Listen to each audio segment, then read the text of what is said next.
L'innovation, c'est pour les startups. Les objets connectés, tout ça, c'est pour les bac plus 12. On va quand même pas inventer des robots qui vont sur la Lune. On n'est pas à la NASA ici.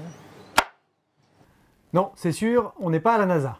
Mais l'innovation, c'est pas forcément quelque chose de technologique. Pas besoin d'être ingénieur pour avoir de bonnes idées. Par exemple, vous voyez ce bouquin absolument illisible? Difficile de concocter des menus avec ça. Eh bien, regardez ce qu'un simple tableau peut faire.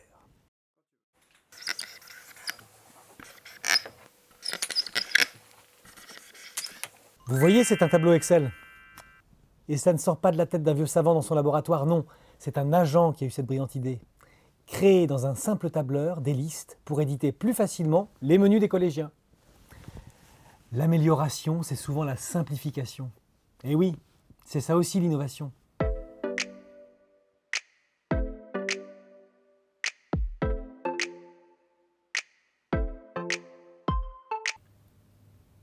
Franchement, l'innovation, c'est un truc de hippie. On dirait une secte. Des types qui se mettent en cercle pour faire des exercices de respiration, c'est un peu perché quand même. Puis après, ils se font des réunions post-it gommettes, ils écrivent sur des paperboards comme des gamins. Moi, perso, j'y crois pas du tout. Il existe des tas de techniques pour stimuler la créativité. La respiration, la connexion, pour déclencher une écoute active, en sont un exemple. C'est un peu comme le haka pour les rugbymen. Ça permet de créer une cohésion, de trouver et d'inventer des solutions ensemble, quel que soit notre niveau hiérarchique ou notre spécialité. Et puis si on n'aime pas les post-it, on prend une feuille A4 et c'est réglé. C'est un processus. Des petits pas, des briques qui s'emboîtent. C'est comme les idées. Plus on en a, plus on est armé.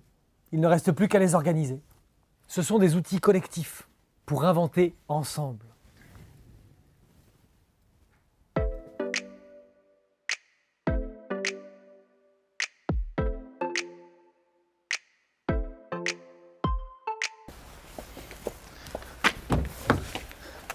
Nous, on bosse.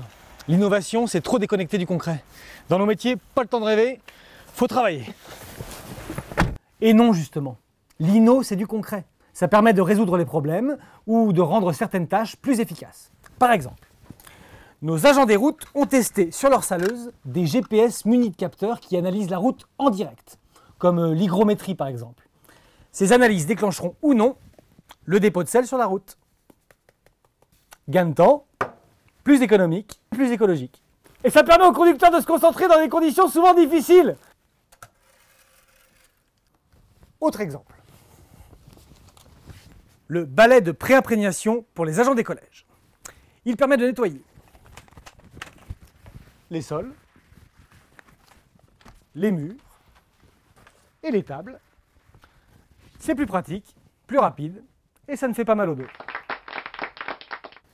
L'inno, c'est concret.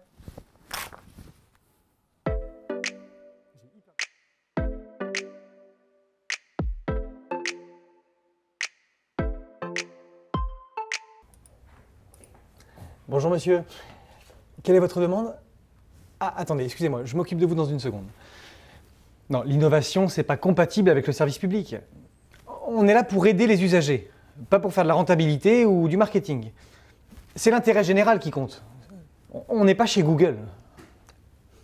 Excusez-moi monsieur, donc vous me disiez... L'innovation est complètement compatible avec le service public. Elle est même nécessaire. Le monde bouge et le service public bouge avec lui. Il faut se remettre en cause, il faut se questionner et donc innover. Notre mission, c'est d'améliorer le quotidien des gens. Et dans ce domaine, on fait régulièrement de très belles avancées. Iseradom, pour mieux vieillir à domicile. Bénéficier d'un coaching santé et trouver des artisans ou des activités à proximité de chez soi. Le pack rentrée, pour faciliter les parents dans leurs trop nombreuses démarches du mois de septembre. Ou encore Itinisaire, service ô combien innovant, qui permet de suivre le trafic en temps réel et de faire gagner un temps précieux à tous ceux qui se déplacent en Isère.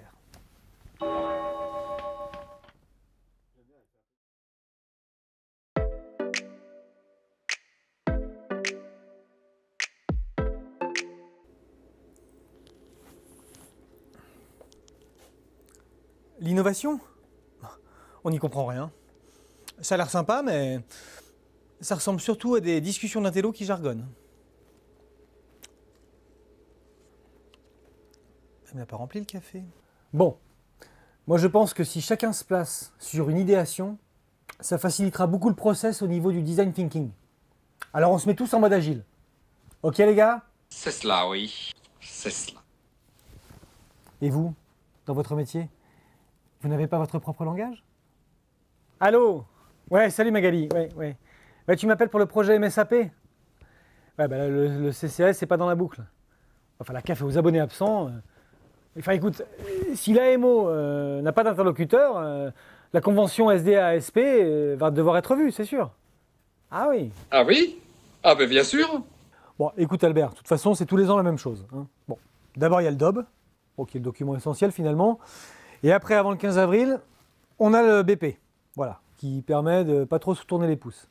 Ensuite, on a un BS, une DM1 et une DM2, qui permettent de rectifier le tir et de pouvoir continuer à bosser jusqu'à la fin de l'année. Voilà. Rien compris, moi. Bah, vous voyez, je vous l'avais dit.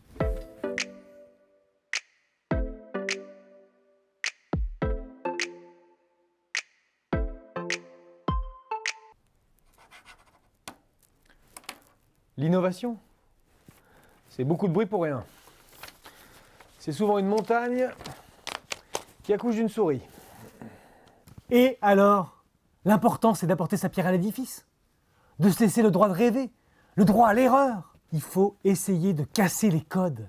Innover c'est sain, ça fait circuler les idées dans les équipes, ça fait changer les postures, ça fait remuer les cervelles, ça fait tomber les a priori sur les choses comme sur les gens. L'innovation, c'est bon pour la santé au travail.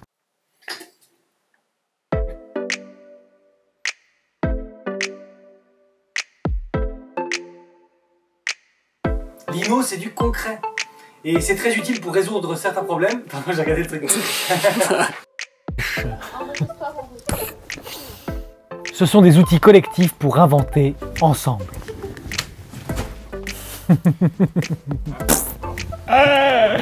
C'est plus pratique, plus rapide. Et c'est super.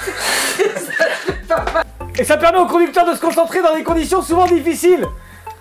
Et ça permet au conducteur de se concentrer dans des conditions souvent difficiles. C'était top. C'était top. Mais ça peut être enregistré.